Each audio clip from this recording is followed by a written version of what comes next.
ಶಿವಕುಮಾರ್ ಅವರೇ, ನಾನು ನಿಮಗೆ ಮತ್ತೊಮ್ಮೆ ಹೇಳ್ತಾ ಇದ್ದೀನಿ, ಪೆನ್ ಕೊಡ್ರಿ ನಾವು ನಿಮಗೆ ಮಾಡಿ ತೋರಿಸ್ತೀವಿ ಅಂತಂದ್ರಲ್ಲ.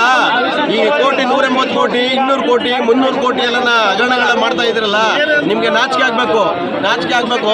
ಆದ್ರಿಂದ ಈ ನಿಮ್ಮ ಸರ್ಕಾರಗಳ ವಿರುದ್ಧ ನಾವು ಯಾವುದೇ ಕಾರಣಕ್ಕೂ ವಿಶ್ರಮಿಸುವುದಿಲ್ಲ. ಇದರಿಂದ ಸ್ಟಾರ್ಟ್ ಆಗಿದೆ ನಿಮ್ಮ ವಿನಾಶ.